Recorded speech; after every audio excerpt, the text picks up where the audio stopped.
Bapak, Ibu, saudara-saudari, sahabat kenalan, adik-adik sekalian, anak-anak yang saya kasihi, kembali bersama dengan saya, Romo Kristoforus Hariliong.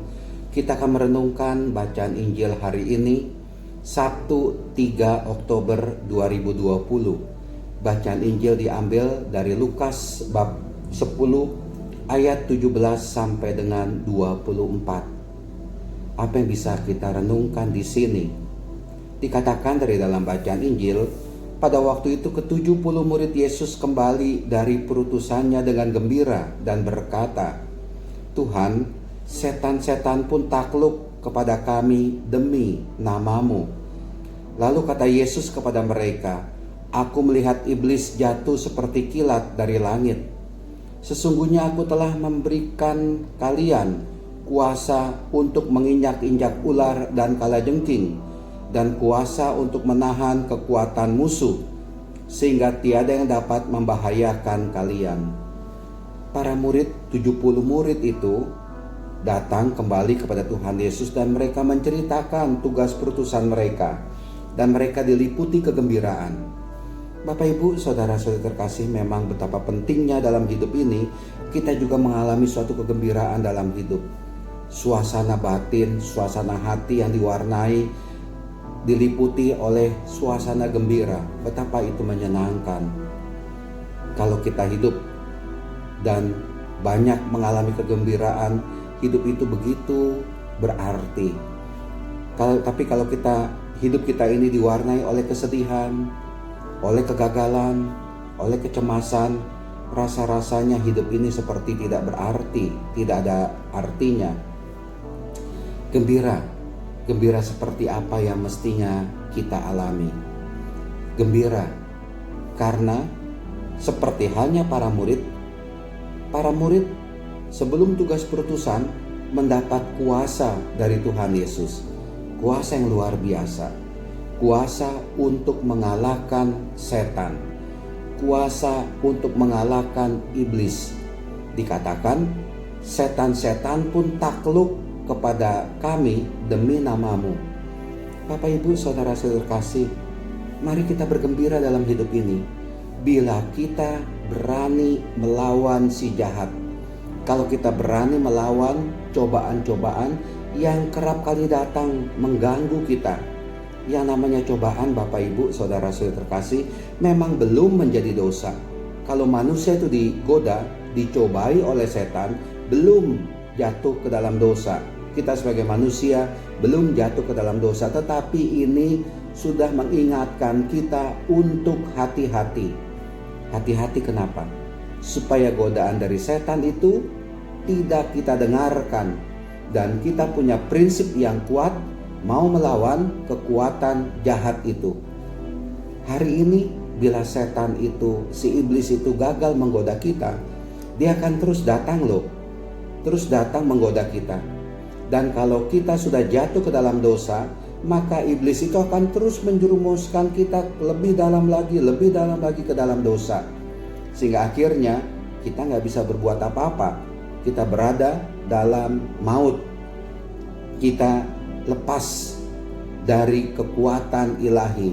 Bukan karena Allah melepas kita, tapi karena kita ini lebih mendengarkan suara setan, suara si iblis. Masuk terus ke dalam dosa, ke dalam kesalahan. Dan itu kadangkala tidak lagi menyadarkan kita akan hidup kita.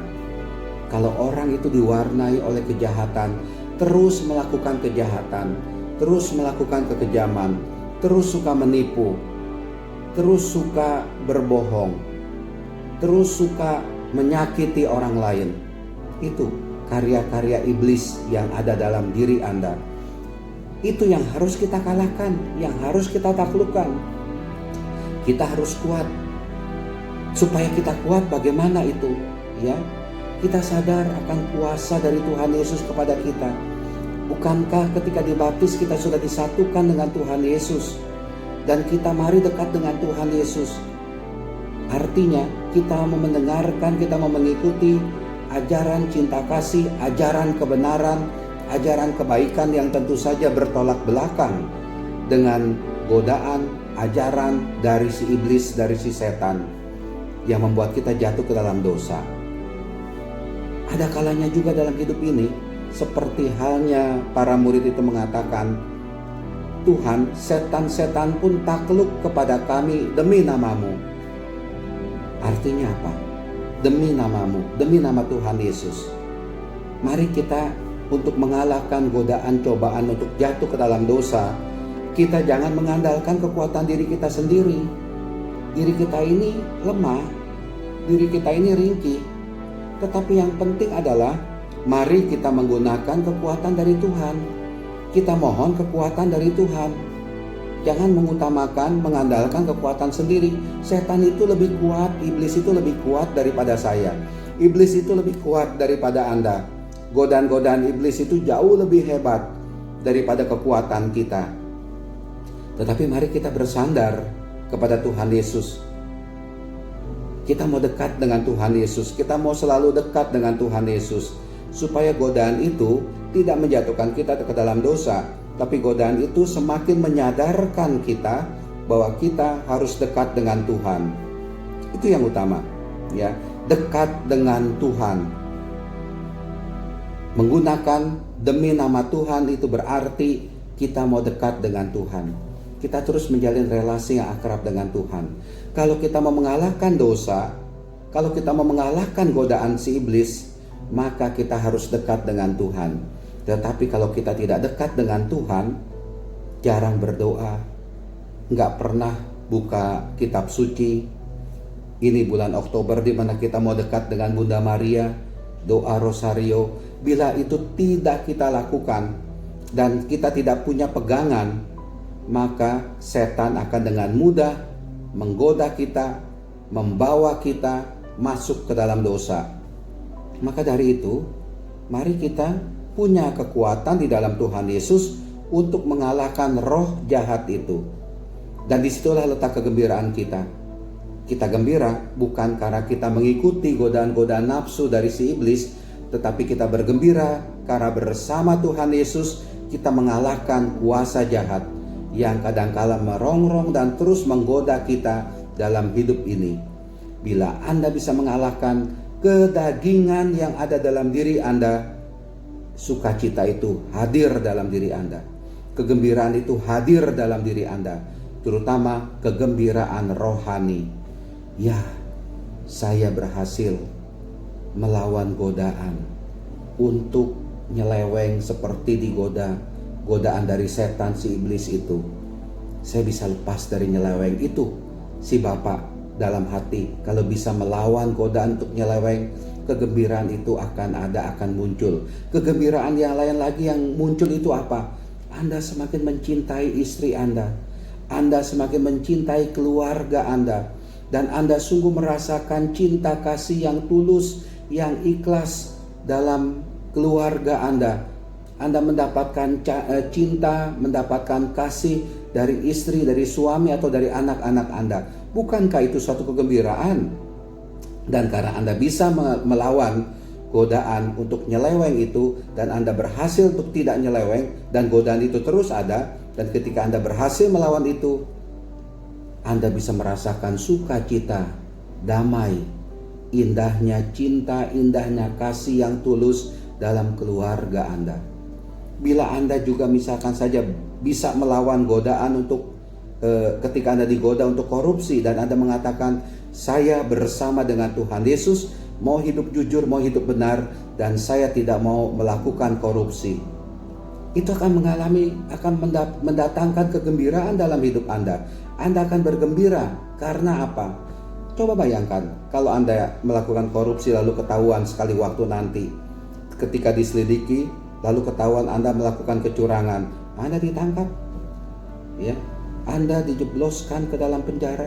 Kesian keluarga Anda, kesian istri anak-anak Anda, kesian keluarga Anda. Mereka menanggung malu, katakanlah. Tetapi bila Anda tidak melakukan itu, mau hidup jujur, dan Anda sungguh mengalami kesatuan, keakraban, cinta dalam keluarga, bukankah itu merupakan suatu kegembiraan dalam hidup kita ini?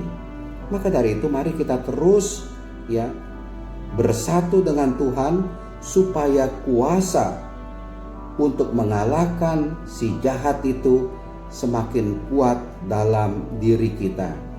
Mari kita bergembira bersama dengan Tuhan Yesus. Jangan kita merasa sedih, wah saya mengikuti Tuhan Yesus, saya nggak dapat apa-apa.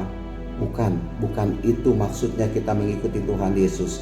Tetapi kita mengikuti Tuhan Yesus supaya kita kuat begitu berjuang, berhadapan dengan pilihan, mau berbuat jujur atau mau berbuat jahat. Dan kita bersama dengan Tuhan Yesus dituntun untuk melakukan yang jujur, melakukan kebenaran. Itulah dia kegembiraan dalam hidup kita. Ternyata yang saya lawan, yang saya kalahkan bukan orang lain. Enggak ada pentingnya kita mengalahkan orang lain, enggak. Tetapi yang harus kita kalahkan adalah si iblis yang kerap kali mengganggu, merongrong hidup kita. Bapak Ibu, saudara-saudara terkasih, marilah kita terus bersatu dengan Tuhan, dan dalam bersatu dengan Tuhan biarlah kita juga mengalami kegembiraan. Karena Tuhan menyertai, Tuhan mendampingi, Tuhan ada bersama dengan kita. Kita lemah, kita manusia yang ringkih, tetapi kita membutuhkan kekuatan, kuasa dari Tuhan, sehingga kita punya power untuk mengalahkan si jahat itu. Tetapi mari kita mau dekat dengan Tuhan. Kalau kita jauh dari Tuhan, godaan-godaan itu begitu banyak. Tuhan memberkati, Tuhan menjaga, melindungi kita sekalian. Amin.